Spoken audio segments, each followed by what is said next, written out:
जिला कामरेड्डी के Ayyappa shopping mall में रात के औकात में आतिशबाजी का वाकया पेश आया। इस वाकये में मॉल का सारा सामान जलकर खाकस्तर हो गया।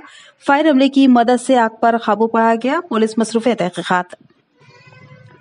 मौजूदात में खिदमत अंजाम देने वाले देही डाक मुलाजिमीन ने मसाइल के हल का मुतालबा करते हुए बोधन के पोस्ट ऑफिस पर धरना मुनज़्ज़म किया। कहा कि मरकजी हुकूमत डाक मुलाजिमीन के मसाइल को अक्सर नजरअंदाज कर रही है।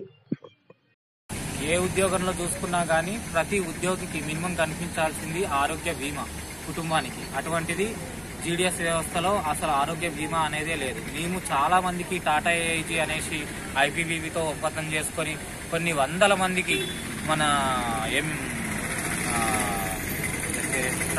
మేడపాటి ప్రకాష్ రెడ్డి వారి ఇంట్లో ఎన్నో వందల మందికి గ్రామీణ ప్రాంతంలో ఉన్నటువంటి ప్రజలకు ఉపయోగం కలిగేటట్లు సదుపాయం కల్పించారు. కానీ మా కుటుంబ సభ్యులకు రేపేదైనా అయితే ఆదుకోవడానికి గవర్నమెంట్ మమ్మల్ని చిన్న చూపు చూడడం అనేది చాలా బాధాకరమైన విషయము. మళ్ళీ సీనియర్లకు రావాల్సిన ఇంక్రిమెంట్లు ఖచ్చితంగా ఇవ్వాలి.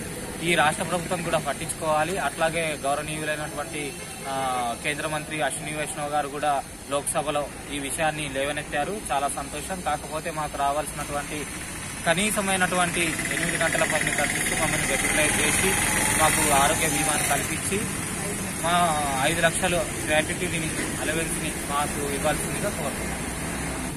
కొత్తగా వచ్చిన ప్రభుత్వం కూడా గృహలక్ష్మి అనేసి ఇప్పుడు కొత్త స్కీమ్ తీసుకొచ్చింది. సో ఈ గృహలక్ష్మి అనే సంక్షేమ పథకాన్ని కూడా గ్రామీణ ప్రాంతాల్లో రూట్ లెవెల్లోకి తీసుకెళ్లాలంటే ఈ గ్రామీణ జీడీఎస్ తపాలా వ్యవస్థనే ముఖ్యమైనది. ఇది కూడా మాపైనే భారాన్ని మోపినా కానీ మేము భరిస్తూ దీన్ని ఒక బాధ్యతగా స్వీకరిస్తూ మా వంతు బాధ్యతగా మేము సాంఘిక సంక్షేమ కార్యకలాపాలన్నీ నిర్వర్తిస్తాము. కాకపోతే మా యొక్క తక్షణ కర్తవ్యాల్ని నెరవేర్చాల్సిందిగా ఈ స్టేట్ గవర్నమెంట్ తరఫు నేను విన్నవించుకుంటున్నాను. స్టేట్ గవర్నమెంట్ साबिक़ वज़ीर आला केसीआर को हॉस्पिटल से घर जाने की इजाजत मिल गई। वो फिलहाल सेहतियाब हो रही है। वो डिस्चार्ज होने के बाद बंजारा हिल्स के नंदी नगर में वाक़ अपनी रिहाइश का जाएंगे। तेलंगाना कानून साज असम्बली स्पीकर की हैसियत से आज गड़म प्रसाद कुमार का बिला मुकाबला इंतखाब अमल में आया। इस मौके पर तमाम रियासती वज़रा और अपोजिशन जमातों के कायदीन ने नौ मुंतखबा स्पीकर असम्बली को मुबारकबाद पेश की।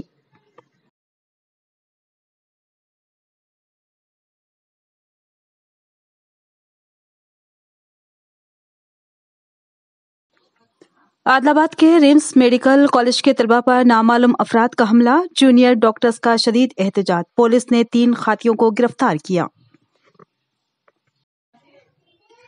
All India progressive student union AIPSU ने निजामा जिले के तहत डिस्ट्रिक्ट एजुकेशन ऑफिसर को एक अर्जी पेश की, जिसमें निजामा जिले के श्री चैतन्य स्कूल के खिलाफ कार्रवाई का मुतालबा किया, जो तालीमी साल खत्म होने से पहले 10वीं जमात का जदीद निसाब पढ़ा रहे हैं।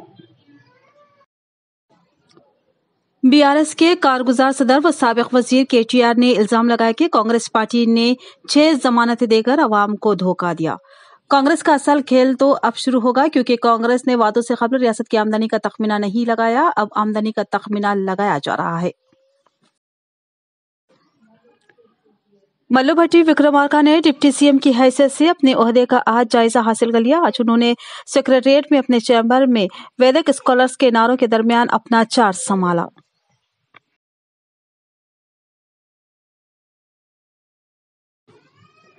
पार्लिमानी इंतखाबात की तैयारियों के सिलसिले में जिला कलेक्टर राजीव गांधी हनुमंतु ने आज बोधन शहर के RK इंजीनियरिंग कॉलेज का दौरा करते हुए मुआयना किया। आइंदा लोकसभा इंतखाबात के पेश नजर जिला इंतजामिया इलेक्शन कमीशन की हिदायत के मुताबिक इंतजामात पर खुसूसी तवज्जो दे रहे। इस मौके पर उनके हमरा additional collector P. Yadav Reddy भी मौजूद थे।